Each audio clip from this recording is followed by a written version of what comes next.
नमस्कार दोस्तों, आप सभी का GK with Mukesh sir YouTube channel पे बहुत बहुत स्वागत है।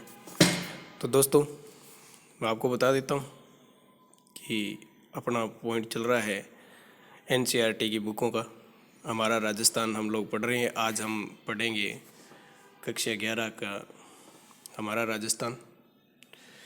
तो दोस्तों, बात करें हमारा राजस्थान के अंतर्गत, तो ये वस्तुनिष्ठ प्रश्नों का चल रहा है। और मैं आपको बता देता हूँ कि जिन बच्चों को एनसीईआरटी की बुकों का अध्ययन करना है, जो मुख्य मुख्य क्वेश्चन है उनका अध्ययन करना है, वो मेरे यूट्यूब चैनल की प्लेलिस्ट में जाकर और कक्षा 6, 7, 8, 9, 10, 11, 12 तक की सभी एनसीईआरटी की बुकों का मैं आपको अध्ययन करवाऊँगा, जिसमें हमारा राजस्थान का जो पार्ट पढ़ना है वो सभी क्लासों को मैंने अपडेट कर दिया है और अपलोडेड क्लासेज हैं वो आप देख सकते हैं।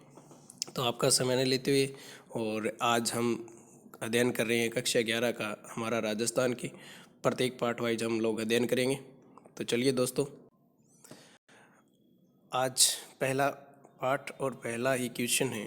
कक्षा 11 का पाठ का नाम है राजस्थान में जन जागरण एवं स्वतंत्रता संग्राम।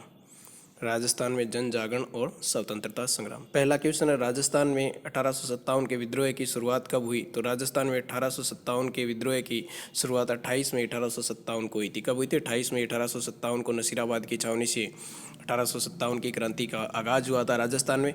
उसके बाद में नेक्स्ट क्वेश्चन है, राजस्थान में 1857 के विद्रोह की शुरुआत कहाँ से हुई? तो राजस्थान में 1857 के विद्रोह का विप्लव की शुरुआत है वो नसीराबाद की छावनी से हुई थी। उसके बाद में ठाकुर खुशहाल सिंह ने कहाँ के क्रांतिकारियों का नेतृत्व किया? तो ठाकुर खुशहाल सिंह ने आहुआ के क्रांतिकारियों का क्या किया था? नेतृत्व किया था। अगला क्वेश्चन है, लाला जयदयाल मेहराब खां ने कहाँ के क्रांतिकारियों का नेतृत्व किया? तो आपका उत्तर रहेगा कोटा। विजय सिंह पथिक ने किस किसान आंदोलन का नेतृत्व किया? तो विजय सिंह पथिक ने बिजोलिया किसान आंदोलन भीलवाड़ा का नेतृत्व किया। समसभा की स्थापना किसने की? बहुत इंपॉर्टेंट क्वेश्चन है, ध्यान रखना है।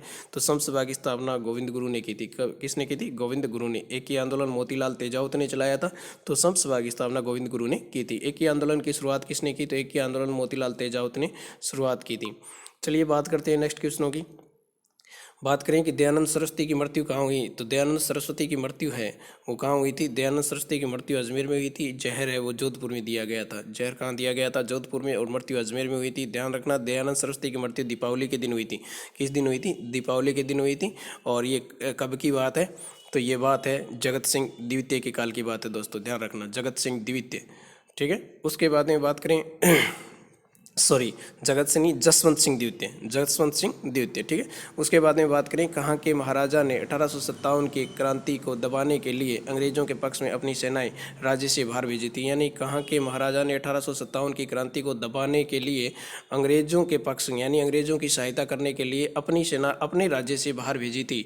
तो आपका उत्तर रहेगा बीकानेर, बीकानेर के राजा ने। ठीक है। उसके बाद में बात करें चेतावनी चुंगतिया, चेतावनी चुंगतिया है वो किसने लिखा है? तो चेतावनी चुंगतिया है वो केसरी सिंह बारट ने लिखे थे। किसने लिखे थे? केसरी सिंह बारट ने लिखे थे। और फतेह सिंह को दिल्ली दरबार में उपस्थित होने से इसमें चेतावनी दी गई थी। ये कितने सोर्टे हैं इसके? 13 सोर्टे हैं, याद रखना। कितने सोर्टे हैं? 13 सोर्टे। उसके बाद में नेक्स्ट क्वेश्चन की बात करें तो भक्त आंदोलन का संबंध किससे है? तो भक्त आंदोलन का संबंध कहाँ से है? तो डूंगरपुर बांसवाड़ा से भक्त आंदोलन का संबंध है। मेवाड़ प्रजामंडल से संबंधित नेता कौन थे? तो मेवाड़ प्रजामंडल से माणिक्यलाल वर्मा है वो मेवाड़ प्रजामंडल से संबंधित है। ठीक है। उसके बाद में माणिक्यलाल वर्मा, मेवाड़ प्रजामंडल पर 1938 में क्या लगा दिया गया था? प्रतिबंध लगा दिया गया था। और मेवाड़ प्रजामंडल का जो संचालन है वो अजमेर से किया गया था। और माणिक्यलाल वर्मा ने वहाँ से अजमेर से भी इसका संचालन है वो किया था। भोगीलाल पांड्या किस प्रजामंडल से संबंधित है? भोगीलाल पांड्या किस प्रजामंडल से संबंधित है? तो भोगीलाल पांड्या डूंगरपुर प्रजामंडल से संबंधित है। कौन से प्रजामंडल से? डूंगरपुर प्रजामंडल से।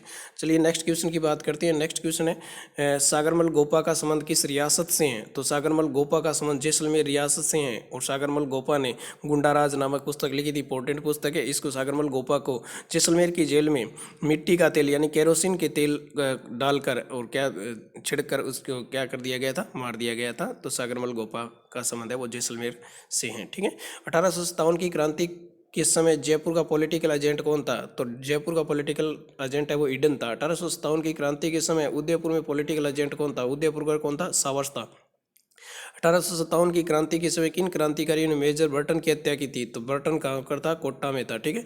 उसके बाद में बात करें आगे, तो राजस्थान में 1857 की क्रांति के समय कितनी सैनिक छावनियाँ थी? तो 6 थी। कितनी थी? 6 थी। कुछ ठाकुर खुशहाल सिंह का संबंध किस से हैं? तो ठाकुर खुशहाल सिंह का संबंध अहुआ से हैं। 15वीं और 30वीं बंगाल नेटिव इन्फेंट्री का संबंध कहाँ से है? तो 15वीं और 30वीं नेटिव बंगाल इन्फेंट्री है वो कहाँ पर थी? नसीराबाद में तैनात थी। ध्यान रखना, 1857 की क्रांति है वो इसी ने शुरू की थी, ठीक है, 15वीं ने। उसके बाद राजस्थान की बात करें तो, ठीक है, 1857 की क्रांति के समय जयपुर का शासक कौन था? तो 1857 की क्रांति के समय जयपुर का शासक है वो कौन था? राम सिंह द्वितीय था। कौन था? राम सिंह द्वितीय था। उसके बाद में बात करें 1857 की क्रांति के समय कोटा के शासक कौन थे? तो कोटा के शासक भी कौन थे? राम सिंह थे। कौन थे? राम सिंह थे। उसके बाद में बात करें दोस्तों 1857 की क्रांति के समय उदयपुर का शासक कौन था? तो 1857 की क्रांति के समय उदयपुर का शासक स्वरूप सिंह था। कौन था? स्वरूप सिंह।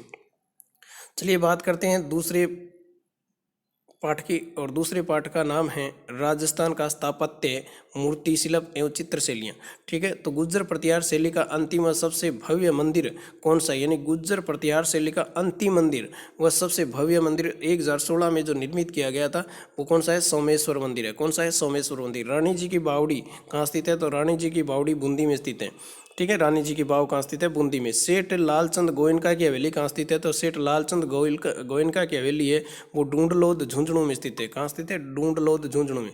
उसके बाद में नेक्स्ट क्वेश्चन की बात करते हैं। तो नेक्स्ट क्वेश्चन है कि कहाँ की हवेलियाँ अपने भित्ति चित्रों के लिए प्रसिद्ध है? तो कहाँ की हवेलियाँ अपने भित्ति चित्रों के लिए प्रसिद्ध है? शेखावाटी की हवेलियाँ अपने भित्ति चित्रों के लिए प्रसिद्ध है।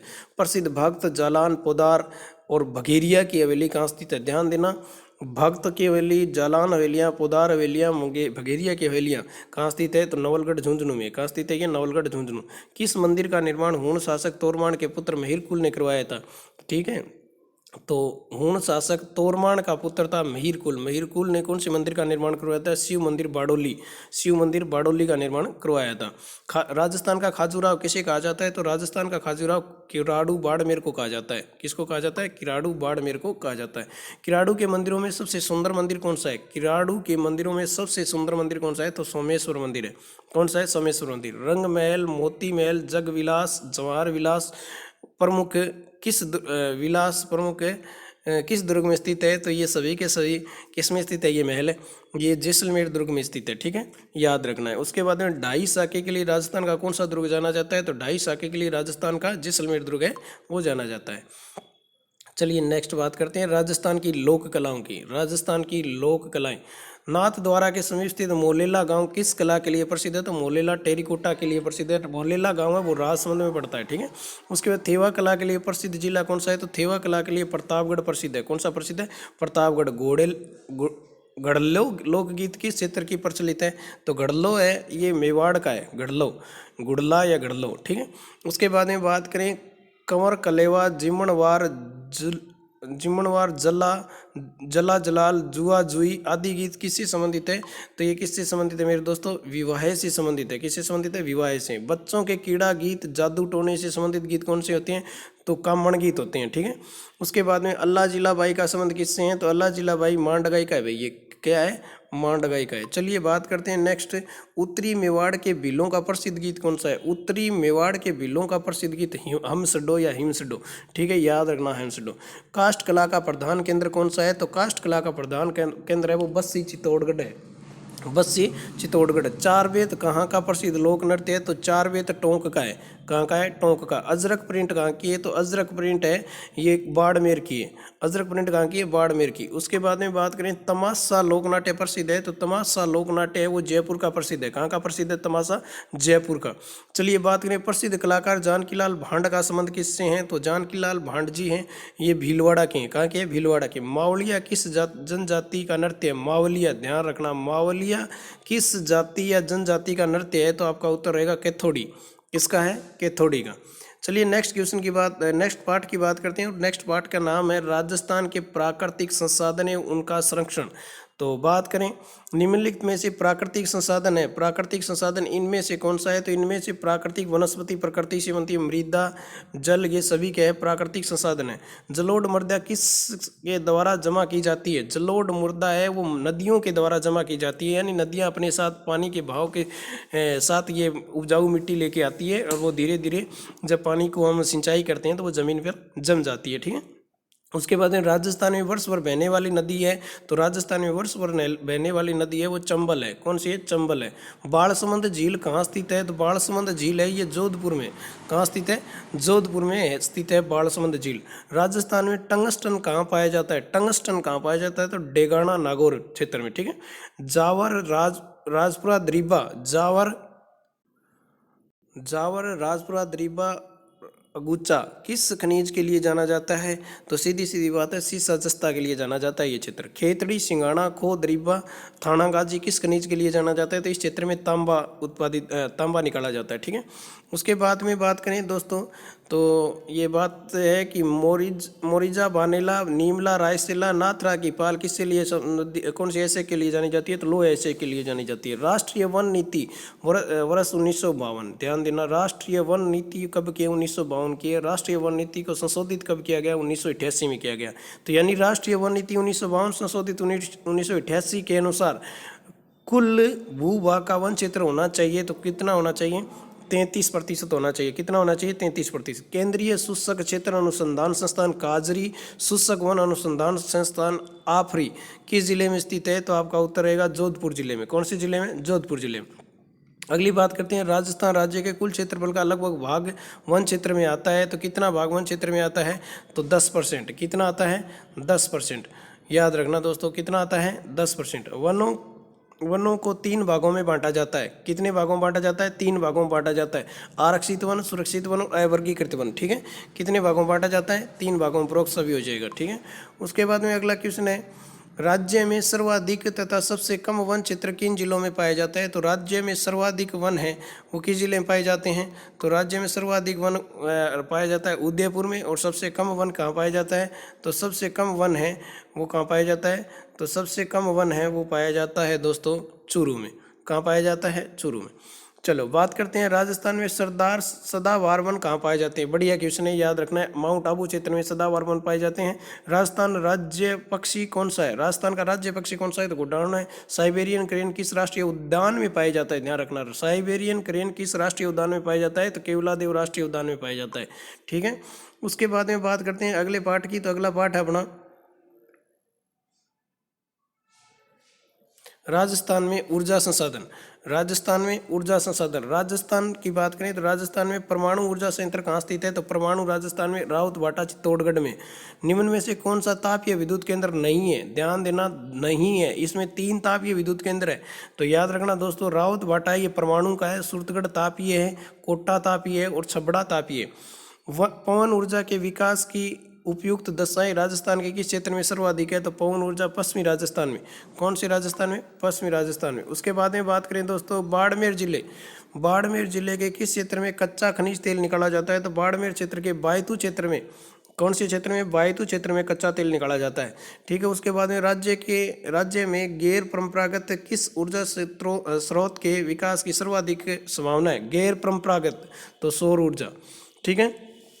उसके बाद में देश के सबसे बड़े सोलर पार्क की स्थापना कहाँ की गई है? तो देश के सबसे बड़े सोलर पार्क की बड़ला जोधपुर में की गई है। कहाँ है? जोधपुर में। इस क्वेश्चन के अनुसार कहाँ है ये? जोधपुर में। लोहा ऐसक, मैंगनीज, सीसा जस्ता, चांदी, तांबा आदि खनिज किस प्रकार का खनिज है? तो धात्विक खनिज है ये। राजस्थान में कौन सा कोयला पाया जाता है? तो उत्तर क्या रहेगा? लिग्नाइट कोयला राजस्थान में पाया जाता है, ठीक है। उसके बाद में बात करें दोस्तों आगे, तो राजस्थान में लिग्नाइट कोयला कहाँ कहाँ पाया जाता है? तो राजस्थान में इन सभी जगहों पे लिग्नाइट कोयला पाया जाता है। बरसिंहसर है, ये बीकानेर में पड़ता है। मेड़ता रोड नागौर में पड़ता है। कपूरडी बाड़मेर में पड़ता है। इन सभी जगहों पे क्या पाया जाता है? लिग्नाइट कोयला पाया जाता है। क्या, कौन सा कोयला पाया जाता है? लिग्नाइट कोयला पाया जाता है, ठीक है। उसके बाद में बात करें, राजस्थान में लिग्नाइट ताप विद्युत संयंत्र स्थित है, यानी राजस्थान में लिग्नाइट ताप विद्युत संयंत्र स्थित है, तो गिरल बाड़मेर लिग्नाइट कोयले पर आधारित है। ध्यान देना है इस बात को, यानी गिरल बाड़मेर का जो ताप विद्युत संयंत्र है वो किस पर आधारित है? लिग्नाइट कोयले पर आधारित है, ठीक है। किस बेसिन में खनिज तेल पाया जाता है? तो कौन से बेसिन में खनिज तेल पाया जाता है? ध्यान रखना, Jaisalmer basin, Bikaner Nagaur basin, Barmer Sanchore basin. इस तीनों बेसिनों में क्या पाया जाता है? खनिज तेल पाया जाता है। गोटारू, कमलीताल, तनोट, मनियारी टिब्बा, रामगढ़, राजेश्वरी, डांडेवाड़ा आदि स्थान किसके लिए जाना जाता है? तो प्राकृतिक गैस के लिए जाना जाता है। किसके लिए जाना जाता है? प्राकृतिक गैस के लिए जाना जाता है। नेक्स्ट बात करते हैं दोस्तों, सादेवाड़ा जैसलमेर, बागेवाड़ा बीकानेर, ऐश्वर्या मंगला बाड़मेर। ध्यान देना, सादेवाड़ा स्थान कहाँ पड़ता है? जैसलमेर में। बागेवाड़ा स्थान कहाँ पड़ता है? बीकानेर। बै से बै जोड़ के याद रखना, बागेवाड़ा। ऐश्वर्या और मंगला, ऐश्वर्या और मंगला बाड़मेर में, ठीक है। ऐश्वर्या मंगला बाड़मेर में, इससे क्या संबंध है? तो आपका उत्तर रहेगा खनिज तेल। किससे संबंधित है? ये खनिज तेल से संबंधित है। चलिए दोस्तों, नेक्स्ट क्वेश्चन है राजस्थान की अर्थव्यवस्था। राजस्थान की अर्थव्यवस्था, बात करते हैं राजस्थान की अर्थव्यवस्था की, तो जिसमें बात करें जनगणना 2011 के अनुसार राजस्थान का जनसंख्या घनत्व कितना है? तो जनगणना 2011 के अनुसार राजस्थान का जनसंख्या घनत्व 200 है। जनगणना 2011 के अनुसार राजस्थान में सर्वाधिक जनसंख्या वृद्धि दर वाला जिला कौन सा है? तो ध्यान देना, बाड़मेर जिले में सर्वाधिक वृद्धि हुई है, प्रतिशत वृद्धि दर। राजस्थान में सर्वाधिक जनसंख्या वृद्धि दर वाला जिला कौन सा है? बाड़मेर, ठीक है। जनसंख्या 2011 के अनुसार, जनगणना 2011 के अनुसार राजस्थान में न्यूनतम जनसंख्या वृद्धि दर वाला जिला कौन सा है? तो आपका उत्तर क्या रहेगा? गंगानगर, ठीक है। उसके बाद में नेक्स्ट क्वेश्चन की बात करते हैं। नेक्स्ट क्वेश्चन है जनगणना 2011 के अनुसार राजस्थान का सर्वाधिक साक्षरता वाला प्रतिशत वाला जिला कौन सा है? जिसमें सर्वाधिक साक्षरता प्रतिशत है तो कोटा की है, ठीक है। जनगणना 2011 के अनुसार राजस्थान में न्यूनतम साक्षरता प्रतिशत वाला जिला कौन सा है? तो जालोर है। कौन सा जिला है? जालोर। जनगणना 2011 के अनुसार राजस्थान में सर्वाधिक लिंगानुपात किसका है? तो डूंगरपुर का। सर्वाधिक लिंगानुपात किसका है? डूंगरपुर का, 994 दोस्तों। कितना है? 994। जनगणना 2011 के अनुसार राजस्थान का न्यूनतम लिंगानुपात किसका है? तो धौलपुर का है। किसका? कितना? किसका है? धौलपुर का। जनगणना 2011 के अनुसार राजस्थान में सर्वाधिक जनसंख्या घनत्व वाला जिला कौन सा है? तो सर्वाधिक घनत्व यहाँ पर किसका हो जाएगा? जयपुर का हो जाएगा दोस्तों। किसका हो जाएगा? जयपुर का, ठीक है। जयपुर उत्तर बनेगा इसका, ठीक है। उसके बाद में जनगणना 2011 के अनुसार राजस्थान में न्यूनतम जनसंख्या घनत्व किसका है? न्यूनतम जनसंख्या घनत्व जैसलमेर का 17। कितना है? 17। चलिए बात करते हैं आगे। राजस्थान में आर्थिक विकास, राजस्थान का आर्थिक विकास। चलिए दोस्तों, राजस्थान के आर्थिक विकास की बात करें, कपास एक महत्वपूर्ण है। क्या है भाई? ये नकदी फसल है। ये बाजरा उत्पादन में राजस्थान का देश में कौन सा स्थान है? तो बाजरा उत्पादन में राजस्थान प्रथम स्थान पे आता है। उसके बाद में राजस्थान की प्रमुख फसल रबी की फसल नहीं है, यहाँ पे रबी की नहीं है। इसमें फसल दी गई है तारामीरा है, चना है, मक्का है, गन्ना है। तो उत्तर क्या रहेगा? इसमें मक्का है, ये खरीफ की फसल है। किसकी है? खरीफ की फसल है। तारामीरा, चना, गन्ना ये क्या है? रबी की फसल है। चलिए बात करते हैं नेक्स्ट क्वेश्चन की। राजस्थान में जेम्स एवं ज्वेलरी हेतु विशेष आर्थिक जोन की स्थापना कहाँ की जा रही है? तो विशेष आर्थिक जोन सीतापुरा जयपुर में बनाया जा रहा है, जेम्स एंड ज्वेलरी, ठीक है। उसके बाद में बात करें राजस्थान में आर्थिक विकास की गति को तीव्र करने के योजनाबद्ध विकास का प्रारंभ किस वर्ष से किया गया? तो 1951 में, ठीक है। पंचवर्षीय योजनाओं की बात है यहाँ पे, ध्यान देना इस बात को, ठीक है। उसके बाद राजस्थान में 12वीं पंचवर्षीय योजना की समावधि कितनी है? तो राजस्थान में 12वीं पंचवर्षीय योजना 2012 से 2017 तक चली थी। जैसलमेर में सादेवाड़ा क्षेत्र का संबंध किससे है? तो सादेवाड़ा क्षेत्र प्राकृतिक गैस से है, ठीक है। वर्ष 1983 में जैसलमेर किस स्थान पर गैस के भंडार प्राप्त हुए हैं? तो वर्ष 1983 में गोटारू नामक स्थान, गोटारू, ध्यान देना, गोटारू में 1983 में किसके भंडार मिले? गैस के भंडार मिले। और गोटारू कहाँ पड़ता है? जैसलमेर में पड़ता है। हैंडीक्राफ्ट एवं कुंवारगम इकाइयों के लिए विशेष आर्थिक जोन की स्थापना किस स्थान पर की जा रही है? तो हैंडीक्राफ्ट और किसके लिए? कुंवारगम के लिए जोधपुर में विशेष आर्थिक जोन की स्थापना की जा रही है। राजस्थान की प्रथम औद्योगिक नीति कब की है? तो राजस्थान की प्रथम औद्योगिक नीति 24 जून 1978 की है, 24 जून 1978 की। चलिए दोस्तों आगे बात करते हैं राजस्थान में पर्यटन और पर्यटन विकास की संभावनाएं। राजस्थान में पर्यटन और पर्यटन विकास की संभावनाएं। राजस्थान में प्रथम पर्यटन नीति कब घोषित की गई? तो राजस्थान की प्रथम पर्यटन नीति है वो 2001 की है। कब की है? 2001 की। पर्यटन को उद्योग का दर्जा दिया गया, तो पर्यटन को उद्योग का दर्जा 1989 में दिया गया था। कब दिया गया? 1989 में दिया गया था। पर्यटन स्थल जयपुर क्षेत्र में आता है, तो पर्यटन स्थल जयपुर क्षेत्र किसके अंदर? ढूंढाड़ के अंतर्गत आता है। किसके अंतर्गत आता है? ढूंढाड़ के। सूर्य नगरी के नाम से जाना जाता है, तो सूर्य नगरी किसको कहा जाता है? जैसलमेर को कहा जाता है, याद रखना। जैसलमेर को सूर्य नगरी कहा जाता है, याद रखना इस बात को, ठीक है। जोधपुर को सूर्य नगरी कहा जाता है, जैसलमेर को स्वर्ण नगरी कहा जाता है, याद रखना। उसके बाद में रणथंभौर नेशनल पार्क किस जिले में स्थित है? तो रणथंभौर नेशनल पार्क है, ये सवाईमाधोपुर में स्थित है। कहाँ स्थित है? सवाईमाधोपुर में। जिलों की नगरी के नाम से कौन सा जिला जाना जाता है? तो उदयपुर, ठीक है। राजस्थान में होटल नीति कब घोषित की गई? ध्यान देना, होटल नीति, राजस्थान की होटल नीति है वो 2006 की है। कब की है? 2006 की। राजस्थान में टूरिज्म यूनिट पॉलिसी की प्रतिस्थापित की गई है। टूरिज्म यूनिट पॉलिसी कब बनी है राजस्थान की? तो 2007 में बनी थी। कब बनी थी? 2007 में बनी थी। राजस्थान में पर्यटन विकास का कौन सा मूल मंत्र फलीभूत हो रहा है? तो पर्यटन विकास में पधारो हमारे देश, ठीक है। पर्यटन विभाग का देय वाक्य, ठीक है। राजस्थान में पर्यटन विभाग का आदर्श वाक्य कौन सा है? तो आदर्श वाक्य अभी वर्तमान में कौन सा चल रहा है? पधारो हमारे देश, ठीक है। अतुल राजस्थान भी है, पधारो सा जाने क्या दिख जाए, ये सभी राजस्थान पर्यटन विभाग ने क्या लिए? आदर्श वाक्य प्रयोग किए हैं। तो अभी वर्तमान में पधारो हमारे देश, ठीक है। पर्यटन निदेशालय की स्थापना कब हुई थी? तो पर्यटन निदेशालय की स्थापना 1955 में हुई थी। कब हुई थी? 1955 में हुई थी। उसके बाद में बात करें राजस्थान राज्य पर्यटन विकास निगम लिमिटेड की स्थापना कब हुई थी? तो 1 अप्रैल 1979 में हुई थी। 1 अप्रैल 1979 में हुई थी, ठीक है। तो ये था दोस्तों कक्षा 11 का हमारा राजस्थान का महत्वपूर्ण क्वेश्चन। और आपको कक्षा 6, 7, 8, 9, 10 का अगर आपको महत्वपूर्ण क्वेश्चन पढ़नी है तो मेरे प्ले लिस्ट में जाकर एक बार जरूर अध्ययन कर लें, क्योंकि एग्जाम की दृष्टि से बहुत ही महत्वपूर्ण रहेगा ये पार्ट, ठीक है। इसी के साथ जय हिंद, जय भारत, आपका दिन शुभ हो।